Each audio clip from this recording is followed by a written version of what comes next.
Hello everyone, welcome back to our MAF Techno Solution channel. So if you want to learn complete clinic practical lab or if you want to learn about DevOps tool, so you are in the right place in a right channel. So in the entire course, we are going to cover about the complete Linux part like an administration level, commands and all DevOps tools. Okay. So in the last lecture, we covered these all commands like hash command, dollar command, cd command, okay, and how to get a host name and server name, to get a IP address, okay, to get a memory details, what all the commands we need to use. So these are all commands we covered. So if you are not aware about the command, please go and watch the complete videos and do yourself practical, okay, and after that we can continue this session, okay. In the today's section, we are going to cover about the process management, okay. So let's begin. Okay. First command is PS command. Okay. PS command means that is process state. PS means process state. Okay. So it will give the process state. Whenever we run a new command, a process ID will create. See here, I run this PS command, so a new process ID is created. Okay. So this is process ID column and this is terminal type and this is time, the duration, how much time it taken to execute this command, and this is command, what all the command, the execution is done, what all the execution command and executed, it will give in this column, okay. So PS hyphen E. So hyphen E will give the complete information. Okay, let me do. Okay, see, hyphen E command will give a complete information. Okay, so what all the process are running on this terminal, so it will give the complete information. Okay, okay. PS hyphen E F. So hyphen E F. F means that is full format. So E means it will give complete information. Okay. See here. So when we will do that hyphen EF, so it will give the complete information in the full format. See here. So what all the commands, okay, these all commands are running in a background, okay. Okay, it will give the complete information about the plus. So even we can check with the top command also. So what it will give, a top command will give what all the processes are running. So this is a process ID and this is a username, okay. So and which process is running and how much CPU it utilized and how much memory it's taken, okay, and how much time it took, okay. All the information it will give whenever we will run the top command, okay. Okay, fine. So with the username also, we can check what all the process that user is running, okay. PS hyphen U, okay, and username. MF. In my case, I'm MF user, so I'm given that name. So what I will do, I will pipeline with the more command. It will give a column name also. When we will perform from the top, it will give the along with a column name. Okay. Word. Okay. It will, okay. See here, it's given the all column names. Okay. So this is a particular user, MF user. In MF user, these all commands are running. Sorry, these all processes are running. Okay. Let me check with that. And you can check like with the group name also. PS for the particular group, what are the process is running. Okay. Group, and I have a MF group. Okay.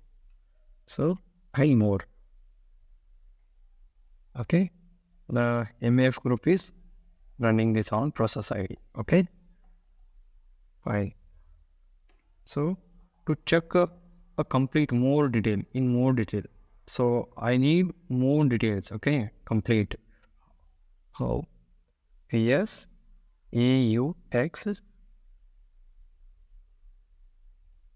Okay, there is no any hyphen. Okay,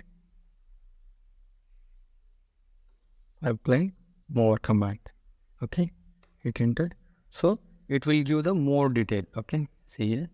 This is the username and process ID, CPU, right? This is memory column and time duration. How much time it took. Okay, see here.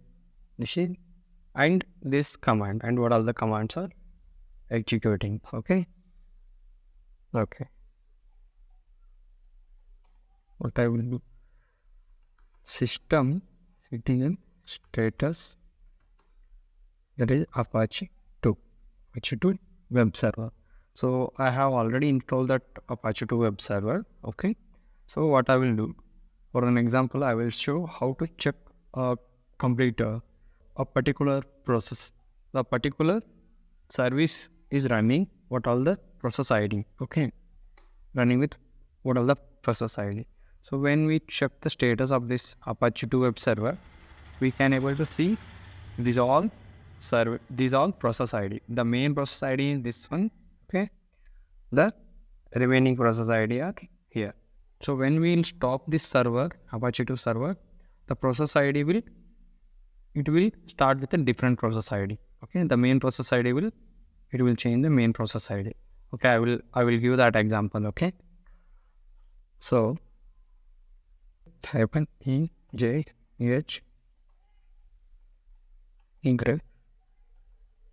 grep Apache 2. Okay, we will see about this grep command and pipeline command later. Okay, for now I'm just giving an example. Okay, how to check like a tree of that process ID. Okay, that Apache 2, what on the process ID it will running with. Okay, so Apache 2 server is running with these all process ID. These all are process ID. Okay, we can check here. I will run the word command. So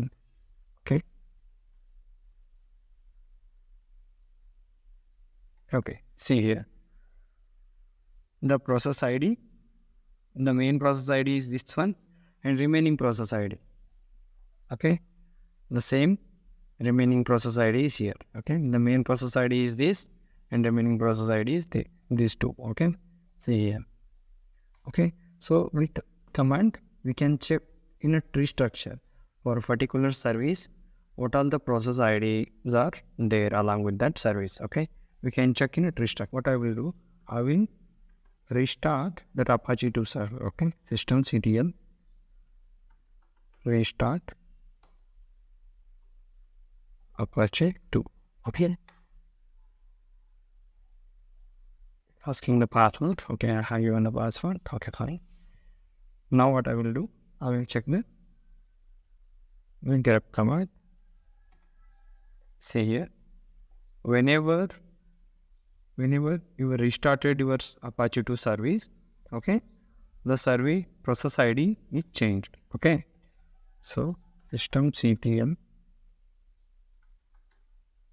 status Apache. Okay, status. Now your process ID change. So whenever you will restart the service site, so it will start with the new process ID. Okay, fine. So I hope this video is helpful to you. Today's assignment is you need to do these all commands practically. Okay, so in the next lecture we are going to cover about the how to kill a particular process. Okay, so this topic we are going to cover in the next lecture. So okay, so do yourself practice.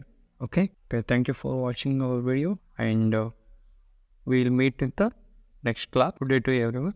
Thank you.